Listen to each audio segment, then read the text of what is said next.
What if I told you that a technology older than telephones once ruled the world of instant communication? That in offices, clinics, courts, and war rooms, messages traveled not by email, but by paper, wire, and sound. This is the story of the fax machine. A fax machine, on this edition of the Computer Chronicles. Welcome to Retro Treasure Unearthed, where we uncover forgotten technologies with impact. Today, we'll trace the rise of the fax, from its surprising 19th century origins, through its golden age in business, to its quiet decline, and why it still lingers in unexpected places. Along the way, I'll share some personal and cultural stories you might relate to. To understand the fax, we must go back before the telephone. In 1843, Scottish inventor Alexander Bain patented an electric printing telegraph, an early facsimile mechanism using electrical signals to reproduce images line by line. Bain's idea was ahead of its time, the technology and infrastructure simply weren't ready. Later, in the 1860s, Italian physicist Giovanni Caselli built the pantelegraph, which transmitted handwriting and drawings via telegraph lines, operating commercially between Paris and Lyon by 1865. Through the late 19th and early 20th centuries, multiple inventors attempted scanning and image transmission. Shelford Bidwell's phototelegraph, 1880,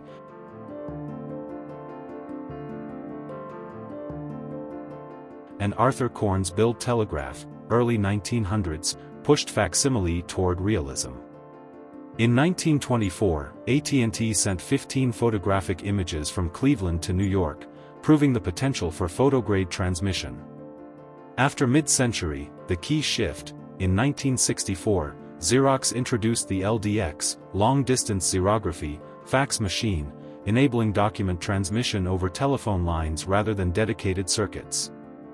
By 1966, Xerox's MagnaFax telecopier pressed toward commercial viability, large, expensive, but a template for future machines.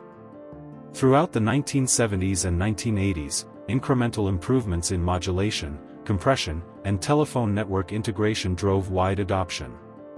Offices could send memos, diagrams, legal documents, all across the country in minutes rather than days.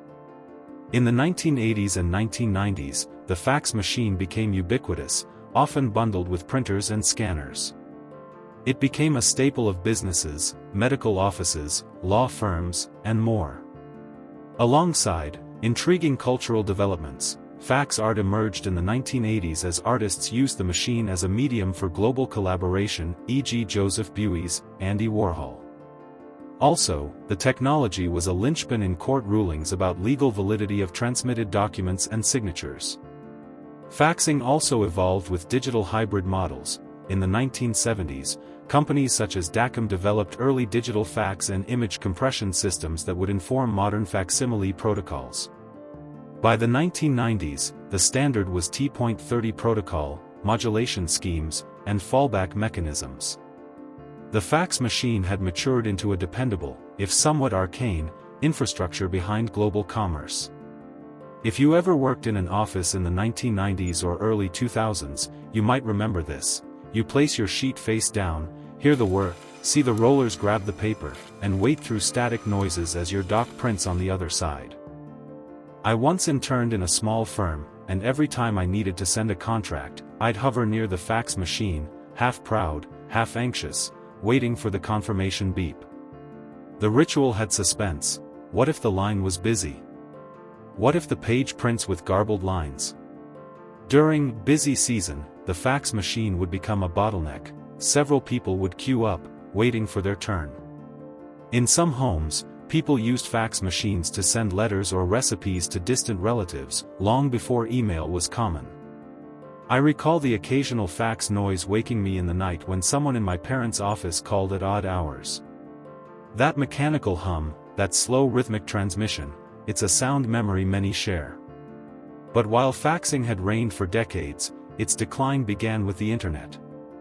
In the late 1990s and early 2000s, email, PDF attachments, scanners, and broadband began supplanting fax for document exchange.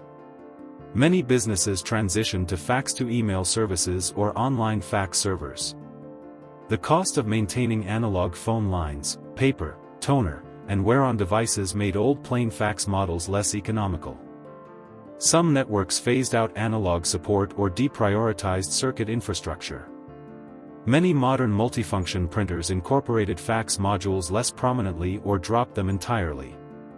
Today, in many regions, the traditional fax is rare. It survives mostly in sectors with regulatory inertia, healthcare, legal, government, where faxing has become entrenched in compliance workflows. But its dominance is long gone. Looking back, the fax machine reminds us how transformation often happens behind the scenes. It bridged analog and digital eras.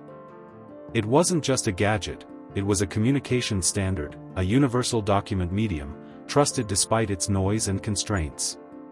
It shaped litigation, medical billing, interoffice workflows, and even art. Its decline teaches us that no technology stays supreme forever, especially ones tied closely to infrastructure.